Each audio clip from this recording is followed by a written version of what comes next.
Welcome to the Private Practice Podcast. I'm your host, Dr. Brooklyn Storme, here to help you unlock the mind, business, and spirit of your private practice success. So whether you're just starting out or you're looking to grow, this is the place for you if you really want to create a thriving private practice. Before we dive in, I want to share something that can really make a difference in your business. Imagine having an expert in your pocket, someone available on demand whenever you need guidance. Well, that's exactly what my new program, Practice Momentum, offers. With over 30 years of experience at your fingertips, you can now get the support you need whenever you need it. Curious? Head over to brooklynstorme.com to learn more. And now let's get into today. Hello there, and welcome to another episode of the Private Practice Podcast. I'm so pleased you're here, because if this is your first time listening, you have come in on a doozy. You really have. For those of you who have been listening for a little while, thank you so much for coming back and push and play on another episode. Hopefully this one's going to be super interesting. I'm going to be elaborating and expanding on something that I realized just the other day. And of course, I sent an email out to everybody about it this morning, because I just wanted to show what's possible when you change the way you do things. Okay, so if you don't get my emails, it's not a problem this time, because I'm going to read it out to you. If you did read this email, just sit back, enjoy the goodness, soak it up. I'm going to go into a lot more detail here and give you all the ins and outs, because today I did two 2-hour 90-day planning sessions with some of the girls in Momentum. Plus I saw a supervision client, and then when I went and checked my email, it was like bing, bing, bing, bing, bing, like so many questions. So I'm going to try and answer them for you. And thank you so much for sending them through. Okay, so this was the email. It goes like this. Let's talk about something that feels a little bit counterintuitive. So I realized last quarter, so from January to the end of March, I made over 6 figures in my business for the first time in that quarter, right? And it blows my mind to even think about it, because I never saw myself as being, like in air quotes, the kind of person that has 6-figure quarters in their business. So I made 6 figures in 90 days. And here's the thing. I did it all while working part-time, like very part-time. For example, if you know me and you've been in my world a little while, you remember how I was really sick for about half of December, and then I was off work for nearly all of January. I was doing absolute bare minimum. And even when I went on my January vacation, I think I might have even tried to squeeze out a podcast episode for you then, but like I barely had a voice. Like it was so bad. So yeah, I was working very part-time these past 90 days when I generated over 6 figures in the business. And it didn't happen either because I managed to crack some magic code. No, I don't know that there is a magic code, to be honest. I have found what I think works for me and what I think works for my most successful private practice clients, and that is around authenticity. I really think being real is the way to build connections with people. And, it doesn't happen quickly. I think those connections and that rapport building takes time. And yeah, you have to get your expectations clear around things. And that's why it can be really hard, I think, if you don't understand that, to be doing things like going, oh, well, I've got a website and where are the clients? Well, it's going to take the clients time to feel that connection and that rapport. And if your website is, missing a few things, then it's going to take even longer. If you want help with that, of course, let me know, because I do the website wellness checks. But anyway, we're not here to talk about that. So it wasn't because there was some magical code. No. And it wasn't because I created new things. In fact, I've done exactly the opposite. If you have been into our dashboard lately, so you can have free access to the dashboard when you are in the Ultimate Private Practice community on Facebook. You automatically get free access to the dashboard. You can go in there and you will see I have removed a whole lot of products. I've just decided that no, this year is all about refining. So if you think back to earlier episodes when some people have words of the year and stuff, mine's refining. So it's not about getting caught up with, oh, that didn't work, I better make something else. Oh, that didn't work, I better make something else. No. And I'm not going to be spending years of my life this year in Canva either. No offense to Canva. I freaking love Canva. But I want my time back. Like, Canva for me is this great big creative rabbit hole that I could very easily and have very easily lost whole afternoons and weekends down with not a whole heap to show from it. So yeah, it wasn't because anything like that. I wasn't making new things. And I also didn't follow some, 47-step strategy, aka the ones that I buy in all the $47 courses. No, I didn't do any of those things. And it's not because any of those things don't work for people. I'm sure for some people they do. Like, there's always polarity responders, right? There's always that person that's going to say, well, it worked for me. So yeah, if that's you, amazing. And I'm super happy for you. But this isn't how I did it. And I want to share with you how I did it because so many of you want to know. So yeah, I want to talk about it, especially if you're a therapist in private practice and you're feeling that urge, that compulsion right now to like do more things because the things that you're currently doing just aren't working the way that you want them to. The cycle is like the bookings slow down and then you start questioning everything. Am I enough? What am I doing wrong? What's the missing piece? What does everybody else know that I don't? What's wrong with me? And then you start making up all these ideas as well, like, well, it must be because I'm in a low socioeconomic area. Oh, it must be because of the economic downturn. Oh, it must be. And so you start blaming external factors instead of taking responsibility for what's going on with you and your business, right? Or you do things like you try and fix it by creating more stuff, right? I'm speaking to my digital product ladies now, like those of you who are selling your journals and your affirmation cards through the business. Maybe you go and make more journals and affirmation cards, or maybe you made a course and you're in love with your course, but it's just collecting dust on your website. No one's buying it because you're not selling it because you're hiding behind imposter syndrome, right? All those kinds of things. And you start like making more stuff, or you start amping up how often you're posting things on social media. And then you find yourself like doing more. So you keep yourself on this hamster wheel of being really, really busy, and you're exhausted at the end of the day. You come home and you just want to crash and burn, right? You just want to like flop down on the couch, have the kids massage your feet, have your partner fan you with a palm leaf and feed you grapes. Like, that would just be amazing. But still, despite you doing all of this, the results aren't coming. I too was there. I've absolutely been there, and it's exhausting. It really is so tiring, isn't it? Admit it. Come on. It's just you and me in the car. No one else is here. Admit it. It is. It's tiring. Okay. So while I was away last week and I had my, oh my gosh, I just had a 6-figure quarter. I immediately knew then that I needed to write out exactly what I did that caused it so that I could do it again. And of course, share it with you. So I am still in the process of remembering everything that I did, and I will do a full debrief and I'll break it all down. I will include everything, including the kitchen sink. I'll put it all together in a really nice document with a mini training, and I'll share it with you if you're in momentum so that you can see like what I did, what worked, what didn't. And then I will show you like what I'm doing this current quarter. So we're in week 2 of the current quarter now.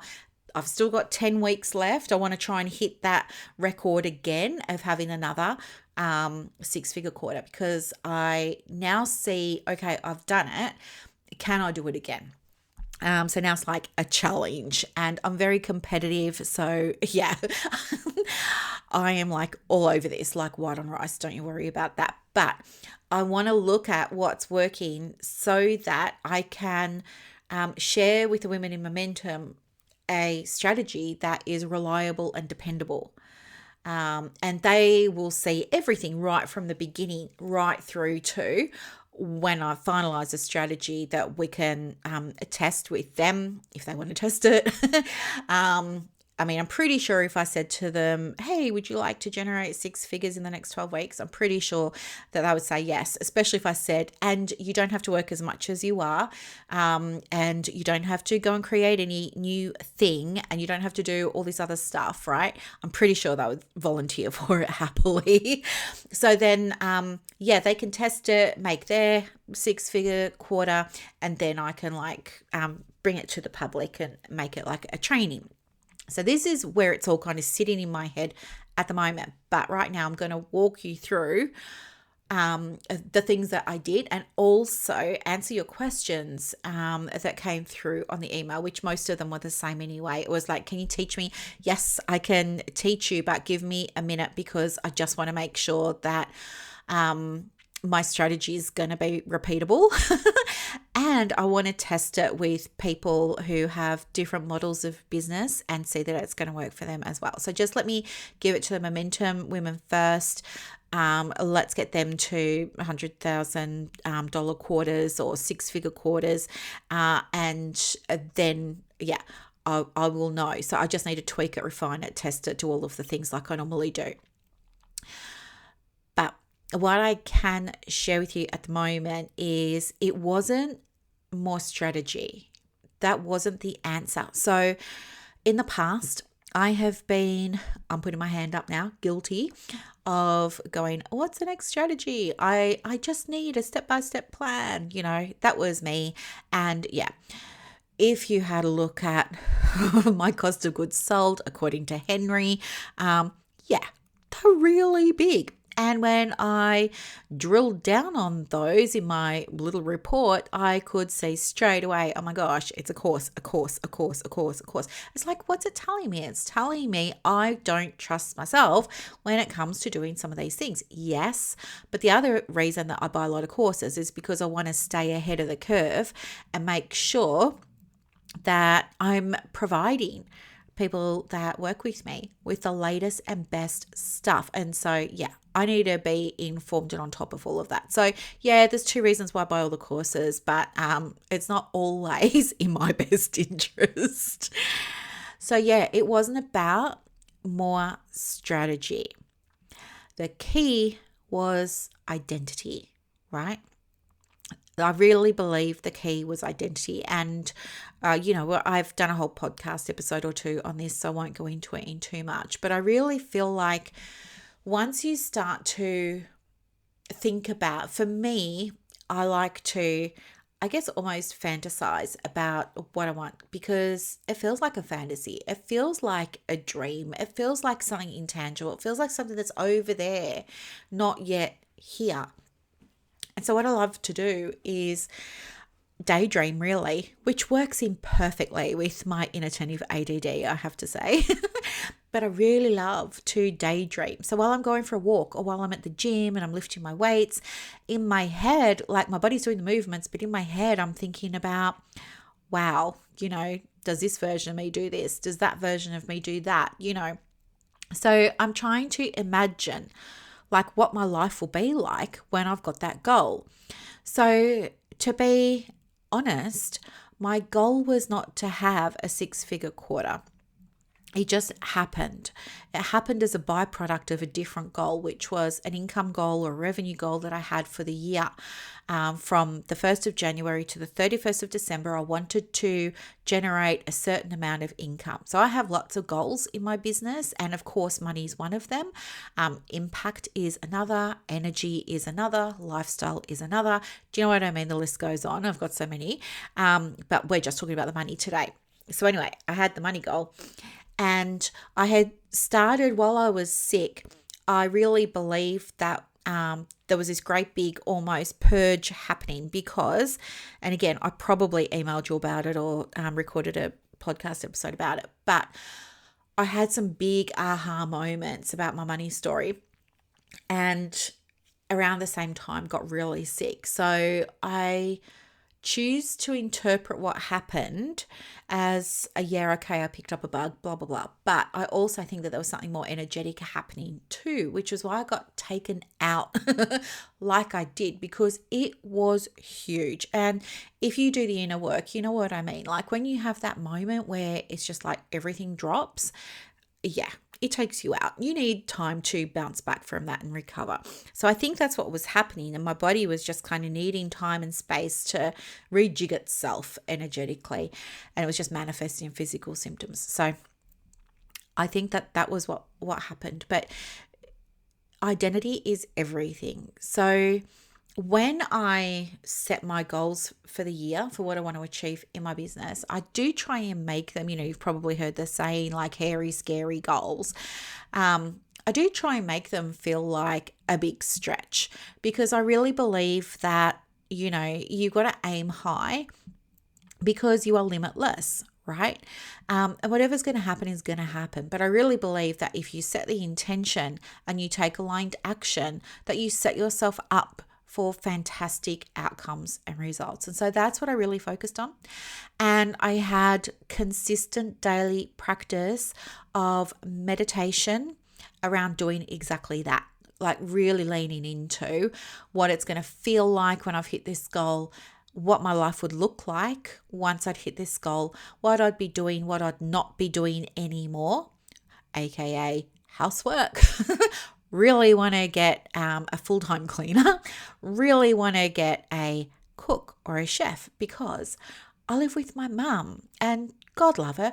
My mum is, like one of the world's best cooks. She's all about the cooking, right? She's got the best knives. She's got, I bought her for her birthday last year, one of those copper saucepan sets, the $2,000 ones. I got her one of those. She's just like fully into cooking. Now, she hasn't been able to step foot in a kitchen to cook a meal for years, but she's still very much into cooking and she wants home cooking all the time. But me, being me, with the ADD, of course, because I also have the hyperactivity type, what it means is I find it really difficult to follow a recipe from start to finish in order. And what will happen is I'll often skip steps because my brain is just going straight to the end, right?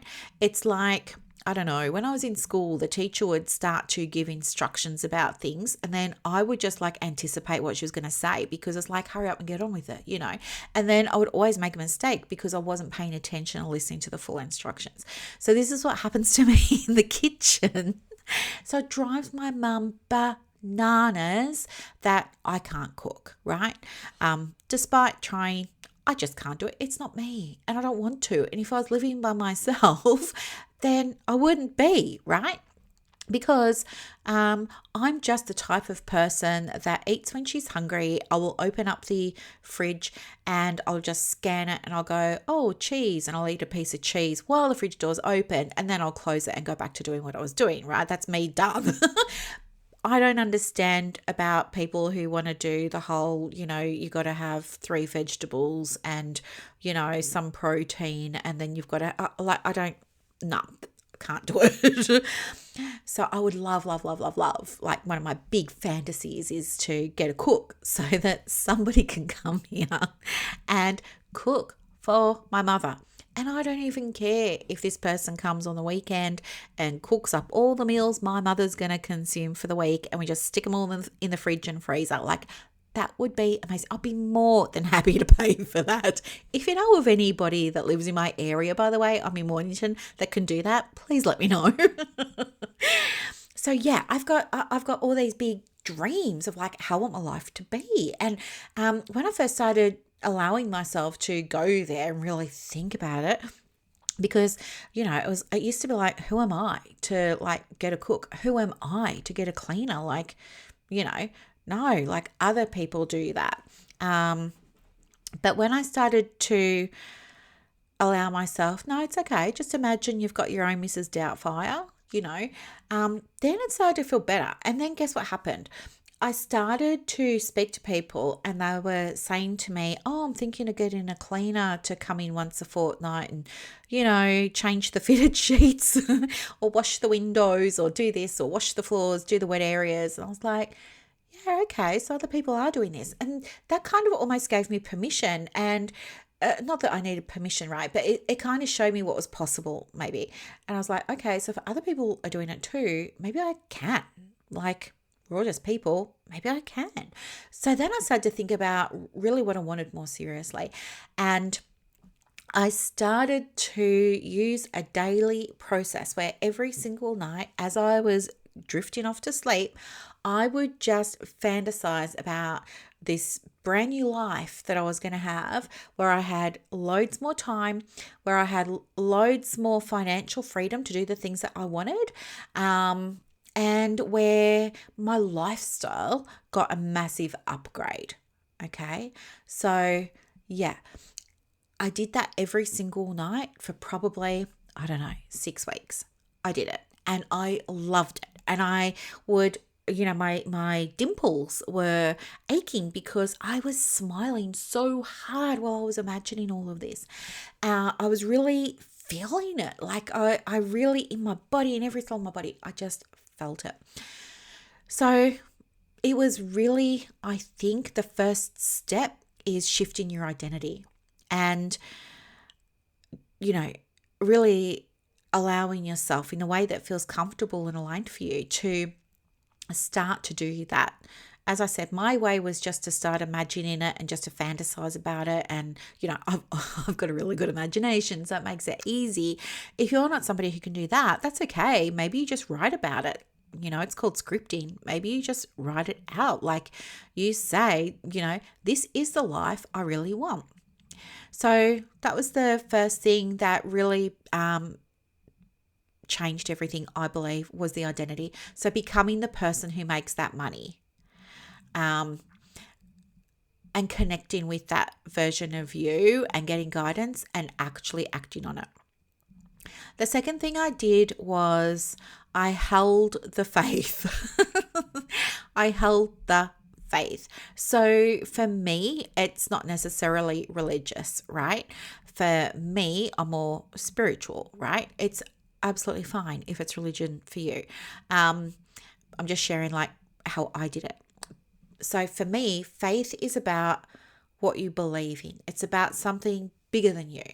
It's about, for me, it's source or energy or things like that. I really believe that I'm energy, that we're all energy, and that, energy can't be destroyed. It can only be transmuted and stuff like that. So money is energy, all of that. So I was leaning into my faith, and I was also leaning into my belief, again, faith, my belief that when I co-create with the universe, when I'm manifesting or when I'm in the process of, if you want to use CBT speak, changing my reality by shifting my unwanted cognitive distortions and replacing them with reframes so that I can have a different experience of the world through my reticular activating system, right? Doesn't matter. We're all talking the same thing, let's be honest. When I started to do that, I think that also really helped because it took a little bit of pressure off me in a way. It made me feel less responsible for getting the outcome. And that really, really helped. Just felt like a weight had been taken off me. It was really about believing that the business I was currently seeing was a reflection of my old thinking patterns. So I'm looking at the business at the end of last year and I'm like, okay, where am I? How am I feeling about it? Has there been growth? Did I hit my goals? Am I happy? Like all of that. And then remembering that everything I see in the business has come about because of my past thoughts, feelings, actions, and behaviors about the business. And that business is a mirror of all of that. I'm like, okay. So I could see clearly what was on my mind last year. It was things like, well, I mustn't be achieving my goal because maybe I'm not doing enough. Maybe I do just need that other course. Maybe I'm not good enough. Maybe I'm not worthy enough. Maybe I haven't pleased enough people in my life yet. Like, I don't know. Maybe this is my karma. Why is this working for other people but not for me? Why have I hit this glass ceiling and can't break through my own glass ceiling, right? So that was my business. When I looked at my business, I was like, holy smokes, these must have been all the things that I was thinking, because look at all these things I did. And then there were actions that I could see I'd been taking. So I did things last year that, manifested the results I got last year. So I saw clients outside of my business hours, but big problem. I was buying more of the courses, as I already said.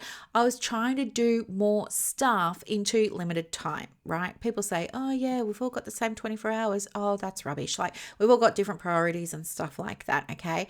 But I just figured, well, I've got this window of time here where I see clients, and I've got this other window of time over here where I get to do businessy type stuff. So instead of doing 5 things, maybe I better try and do 25 things. And so I was just like, you can see where that obviously leads. I was obsessing about the business. So I couldn't get it out of my head, thinking to myself in any free moment, anything about the business, whether it was about the marketing, a client that I was working with, a project I was working on, a collab that I had going on, but like always thinking about the business, doom scrolling on socials, looking for the answer. And also, there were times where I was checking with other people before I actually took actions that I knew I really wanted to take, almost as if in a way that I was seeking permission, right? Or approval. Insert people pleasing behavior meme here. That's totally me. It's something that I'm working on. Anyway, when things started feeling really heavy, I did what I always do. And for me, that means going inward. So I started visualizing again, because I was off the visualization wagon. So I started doing that again. I started journaling again. Now, here's the thing with journaling.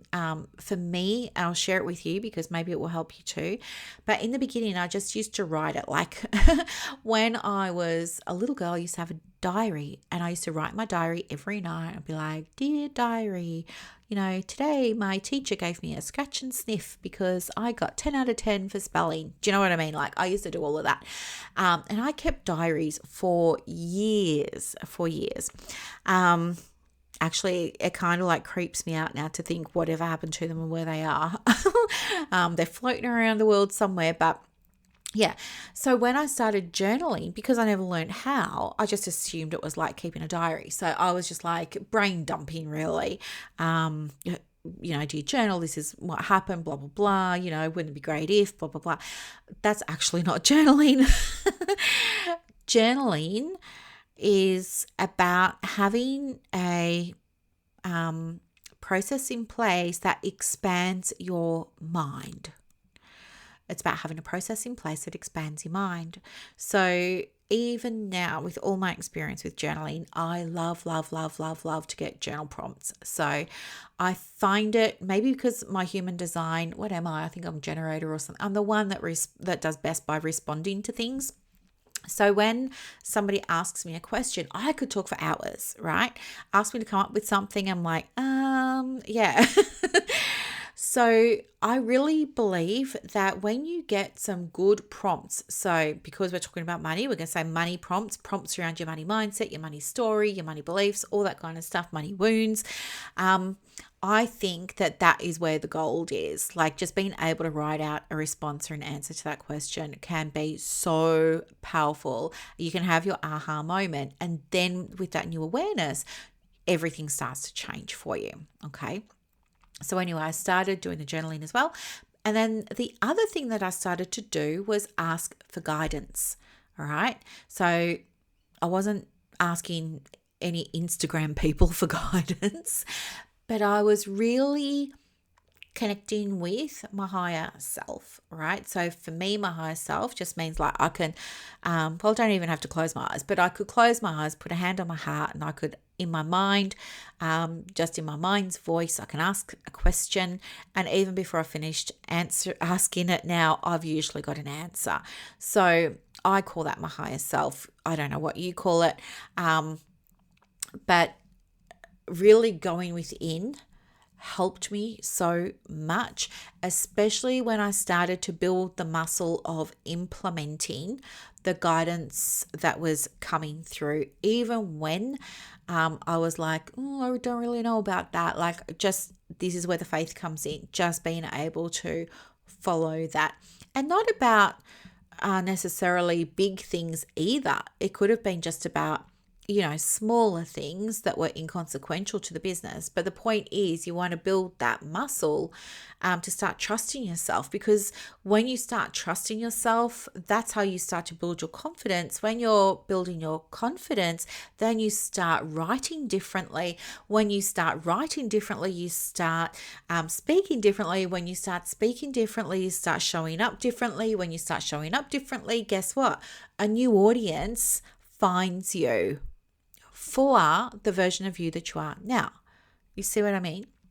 And we want to listen to people who are confident, or we want to listen to people who are really at ease. We don't want to listen to people who are hesitating, who are apologizing, who are hiding, who are dimming their light. Because, if I see, I don't know, like I off the top of my head, I can't think of any expert that I look up to that does that. But if they were dimming their light, if they were downplaying stuff and everything, I probably couldn't connect with them, because I want to know what's possible. I don't want to see someone dimming their light. And are they going to make me dim my light? And what will that mean for me? Do you know what I mean? So yeah, when I was able to do that, like reconnect with my higher self, I did things like imagine the version of me who already had what I wanted in my private practice and in my life. Okay. So I really, really, really, really, really want my own home. I want my own home. Okay. It's taken me ages to feel brave enough to say that out loud, but I want my own home again. I want my space again. Do you know what I mean? Like, that's what I really want. And so I've started to think about that. I also started to think about, what do I really want from my life? And I was thinking, I really, really, really, really, really want to have loads more experiences. So I'm not about buying things, okay? When I was in my 20s, I went through that phase. I wanted things, but I'm at a point where I just want to have as many exciting different experiences as I possibly can. And I need to find a way to fund that. And so the business is going to do that for me. Okay. The business works for you, not the other way around. Yes, you're going to show up in it. Yes, you're going to help people. Yes, you're going to be good and kind and ethical and giving and generous and loving and all those kinds of things. But the difference between a successful private practice owner and a woman with a practice is the woman with the practice focuses on the money. The successful private practice owner focuses on making a business that's going to make her money. There's a distinction, all right? You know which camp you're in.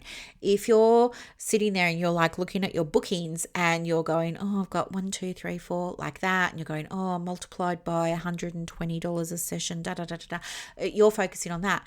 It's going to take you a lot longer to create that financial abundance that you really, really want. You will get there quicker if you start to reframe how you see your practice and start seeing your practice as a business whose job it is to bring you that money, to give you that time with your family, to give you those experiences that you really want. Okay. So the business has a couple of roles, and that is absolutely one of them. And when you start to recognize, if you're wanting more income, if you're wanting to retire your partner or a parent or something like that, or if you're wanting to get the new car, whatever it is, it's not about focusing on the day-to-day money. It's about focusing on, how do we make this business generate the money that I want? That's the difference. So, yeah, I started to think about all of that. I started to really spend time each and every night thinking about what my day looked like as the person who had achieved this 12-month financial goal. I wanted to also do things like imagine who I was working with, imagine who I was helping, how I was helping them. Think about what activities I was doing outside of work. What kind of experiences was I having that were new and exciting and adventurous? Just things like that. And I also let myself mentally experience how that version of me felt too. And what came through for me was the opposite to what you see on Instagram. It wasn't like, cheerleading and all this kind of stuff. It was more about just the peace and the calm, like the absence of stress, the absence of pressure, the absence of that sense that something's missing or that you're not good enough and things like that. It was calm. It was like happy, excited. It was clear. It was supported. And I did this daily, not because I had to do it, but because every time I allowed myself to think about what was going to be different and feel into it, it made me feel amazing. And I really enjoyed feeling amazing. And slowly, without me even noticing, my beliefs started to change. My energy started to shift. My decisions became so much clearer. And then the business did what it always does, and it mirrored back.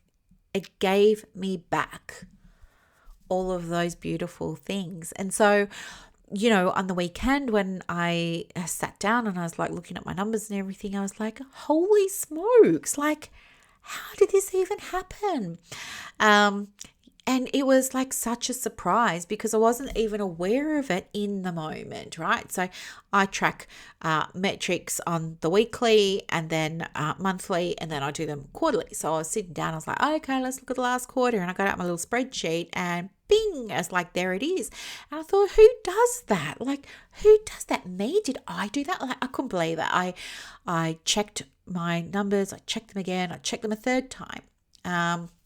I was like, wow, I really did it. And then I was like scared and then I was happy and I was like scared and then I was happy and I was like, what if it was a fluke? You know how all that stuff happens. I was like, what if it was a fluke? And then the other part was like, it wasn't a fluke. You did the work. And then the other part was like, anyway, so there were parts that were doing their things, let's just say. So some of the questions was, how much money did it cost me in ads to generate the 6 figures in the last 90 days? The answer is none. I didn't pay for any ads. I didn't do Google ads. I didn't do Facebook ads. I didn't do Instagram ads. I didn't boost any posts. Nothing. It was all organic. The way that it happened was it happened through multiple offers that I had in my business. And the way that those offers moved was really through a few things. So email, right? So I sent out, and if you're on my email list, you would have probably seen them. But I did send out a couple of emails about different things as they popped up in that quarter. I shared some stuff to stories. So Instagram is not my friend. I don't love Instagram. It's not really my thing, but I do like the stories because so many people get to see them and stuff like that. So I was absolutely using my Instagram then to share stuff to stories, and in the stories, I was providing information about what I was moving at the time. And then the other way was through just sporadic posts. Like I've got a big Facebook group, right? It's got nearly 8,000 members. And I like my community very, very much, but I underutilize it because I don't know why. Like I don't give it the love that I probably could or should. I don't show up there as much as I could or should. So that's something that I'm going to be working on. but there were sporadic posts that went up from time to time about different things that were available and, stuff like that. So that was really it. There was no massive launch. There was no launch runway. There was no, for any of my staff, there were no like multi-day workshops like I've done in the past. No. So yeah, it didn't cost me a single cent actually to make that money, other than I guess my cost of goods sold, which we've all got, which would be like, my flow desk, obviously, to send my emails and stuff like that. So apart from like your normal costs of business, no, there was no money spent to generate that 6 figures. Somebody else was like, can you teach me? I've already sort of answered that. Yes, I will absolutely teach anybody who wants to do it, but just give me a chance to replicate it a couple of times before I do, because I don't want to give you something that's not going to work, right? That would ruin my reputation, and I work really hard to build it up. And I do that by creating things, testing them, getting other people then to test them to make sure that I'm not biasing my own answers. And again, if you've been in any of my communities, you know that like from time to time, I'm always like, hey, I've put this new thing. I need some people to test it. And people do. And yeah, there's a whole process for that. So there'll be testing around this, but it will be just for the practice momentum people, obviously. And so they were sort of the main types of questions that came through. And I really guess that,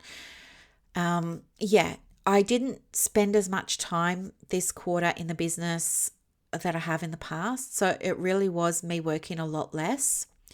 It didn't cost anything, as I said, to make it. What else? Energy-wise, I did much better. So after I recovered in January, end of January, start of Feb, I recovered from, my multiple illnesses that all hit me at once. I recovered, and then everything started to feel better energetically. And then I changed the way that I was approaching my work, and I made myself a business model that was better suited to me and what I really wanted from my business. So I did that. But otherwise, it's really just what I said to you there. It's about shifting the identity, honestly. And now that we're in this second quarter, I'm going to try and do it again. And I'm excited this time because now I've got the evidence behind me that I can do it. Like I'm totally capable of doing it. I know that now. So now it's just going to be, okay, well, let's unpack everything that I did last time exactly as I did it, and let's look at how we can enhance it, right? So I don't really want to change anything that I did, but I want to look at how I can enhance aspects of what I did. So, for example, it might be making sure I've got a better follow-up sequence on my dashboard, or it might mean sending more emails, or it might mean, you know what I mean? Just like stuff like that. So really looking at refining what I've already done, because obviously it ain't broke, so it doesn't need fixing, but how can I make it even better? Like if I wanted to make this launch 150,000, like if I wanted this quarter to generate 150,000 with me just working a few hours a week again, like what would I need to enhance in order to allow that to happen? Well, number one, I'm going to need to start seeing myself as a person who does it. Number two, I'm going to have to decide that I'm doing it and like just buckle down and get on with it, right? So those are the things, those are the processes. So yeah, when people say to me, can I do it too? The answer is absolutely you can. There is no reason that you couldn't have your own 6-figure quarter. And I really believe that it's about 3 things. It's your mindset, your identity, your beliefs, how you see yourself, all those kinds of things. It's about business. So making sure you've got like the tactical things in place, right? You can't just fluff around and try and guess at the strategy. You need the strategy, right? You've got to learn that. And then the third thing is spirit, which I believe to be our energy. So mind, business, spirit. those three things all need to be lining up nicely in the perfect Venn diagram, ideally. If they're not, that's okay. That's just showing you what you need to work on. If you're not sure what you need to work on, like if you're thinking to yourself, oh, I've been trying all the things and I thought my business strategy was fine. Yeah, I thought my mindset was fine. My energy feels fine, but it's still not working. Then booking for a business assessment with me, because I'll be able to put my finger on what's not working pretty quickly. Again, it's part of the ADD in me. It's like I've got this really weird ability to pattern match, which means I can spot gaps from a mile away, and I will absolutely be able to say to you, hey, yeah, it's all looking good, but there's this missed opportunity over here. You're leaving money on the table over there. This person could have had access to this over there. Do you know what I mean? Like, I'm really good at that. I can see those things that we can't see ourselves because we're so attached to it. We're so connected to it. Yeah. So yeah, I hope that this was helpful. As I said, I'm going to give it another go this quarter and we'll see what happens. Of course, I will let you know the start of next quarter how it all went. For now, if you're in momentum, get excited, I guess, because I'm going to put all this together for you, and then you can follow along with me and watch my journey sort of behind the scenes where I'll show you everything. Don't you worry about that. And yeah, you can see if you want to give it a go too. I would say don't just yet. Let's just make sure that this is actually going to be repeatable and work for you. And then we can go from there. So I hope that this was really helpful. When it comes to identity, the other thing that I want to say here too is that the way you see yourself, you might not even realize it, but it's coming through your website. And that is either attracting or repelling the people who need you from booking a session.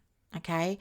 So if you have a website and you're not getting, like if you're in, let's say, private practice part-time, right? You've got another job you do to sort of fund the private practice. The private practice is more sort of a hobby or a side hustle than like the real thing. Like you give more of your attention to the real thing because it pays you consistently.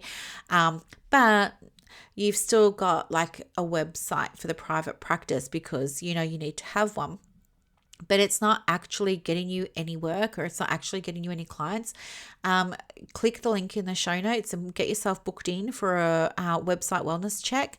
And I will go over the website with a fine-tooth comb. Anybody who's had one of these will tell you she will. It can be brutal sometimes. Other times it can be less brutal.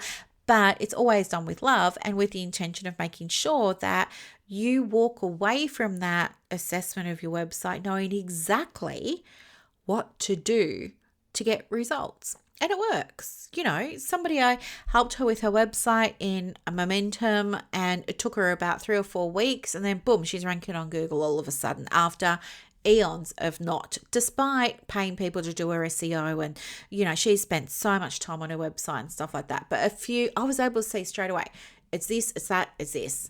She implemented those changes within a month, like 3 or 4 weeks, boom, she's now suddenly ranking. Somebody else, he had a men's mental health counseling business. He booked in for a website wellness check because he thought his website was great, but couldn't understand why it's just not ticking over, why the clients aren't coming. Again, went into his made so many different suggestions and recommendations. Well, he hadn't even finished implementing his recommendations, and the next morning, boom, he's ranking on Google, right? Somebody else, she's in momentum. She was working on her website using the recommendations that I gave her. She hadn't even finished updating the website before she went to bed. She woke up in the morning to a brand new inquiry and a brand new booking that had paid, right? So I'm just sharing this with you because I want you to know, like, you don't have to stay where you are. You don't have to stay where you are.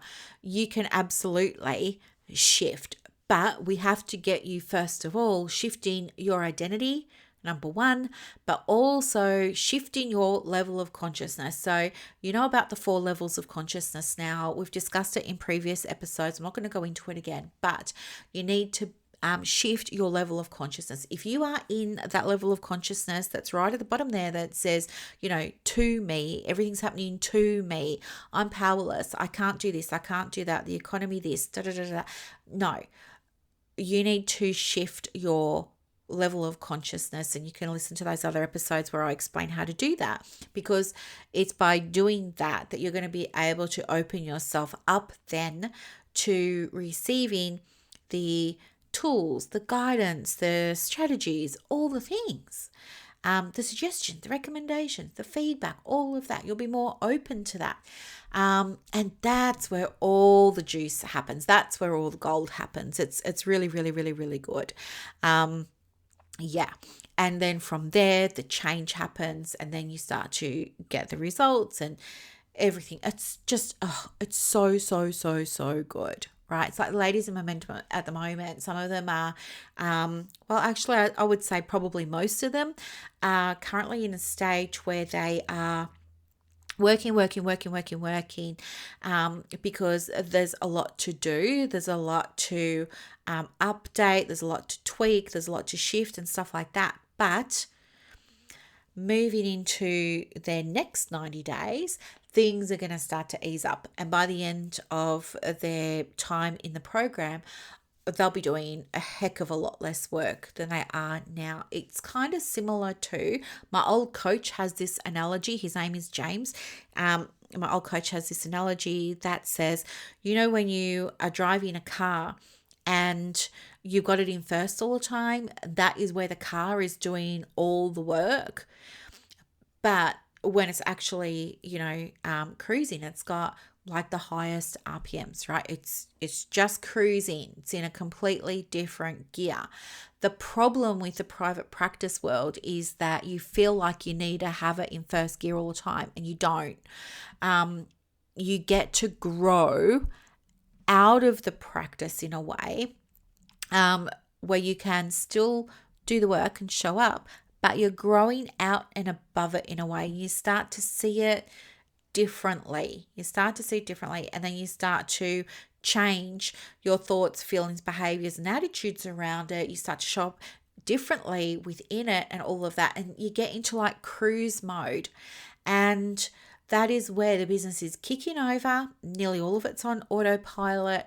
The money's coming in. The impact is happening. The results are happening. The opportunities are happening. Like everything's happening the way that it should. And it's just like ascending, right? You're on this upward trajectory, and it's requiring very little energy. Okay. I think somebody else, I don't know who it was it Mel Robbins, who said like a plane uses some ridiculous amount of its fuel on takeoff. It's like you don't want your practice to always be in takeoff. If you feel like you're always in takeoff, then something needs to change. It shouldn't feel like that. That's not what private practice is all about.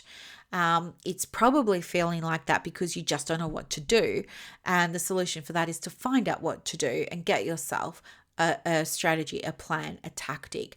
But you also have to see yourself as being the type of person that gets the results you want to see. You know what I mean?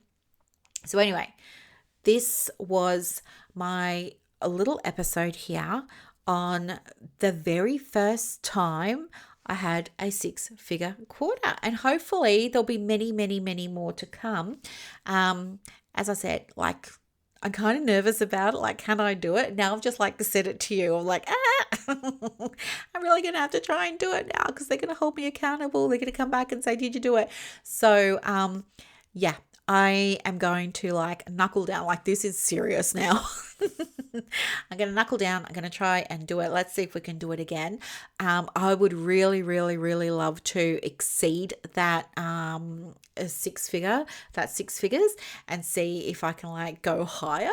So I might even challenge myself a little bit of a stretch and not listen to my ego mind, which is like, there's only 10 weeks left. Like, is that possible?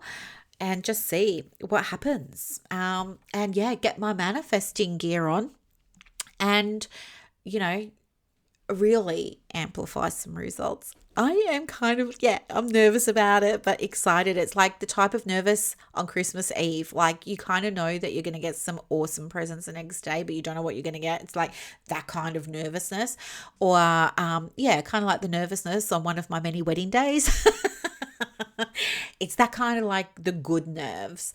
But yeah, I'm so excited to do it. So, yeah, you follow along with the journey. And if you've got any questions about your private practice, always, yeah, feel free to let me know. I'm more than happy to share ideas, insights, ahas, what's working for other practices that you might not be aware of, all those kinds of things. Just let me know. I'll put the information for the different things that I've discussed today in the notes below. You can go from there. Have a beautiful day, and thank you for listening to another episode of the Private Practice Podcast with me, Dr. Brooklyn Storme. Bye. And that's a wrap for this episode of the Private Practice Podcast. So as you reflect on today's insights, imagine creating real success in your private practice without going down rabbit holes or exhausting yourself with business activities that don't move the needle. With Practice Momentum, you have push of a button help available on demand. It's like having an expert in your pocket ready to guide you whenever you need it. Visit brooklynstorme.com to discover how Practice Momentum can transform your approach to building a thriving practice. I'm Dr. Brooklyn Storme, and I'll see you next time as we continue exploring the mind, business, and spirit of private practice success.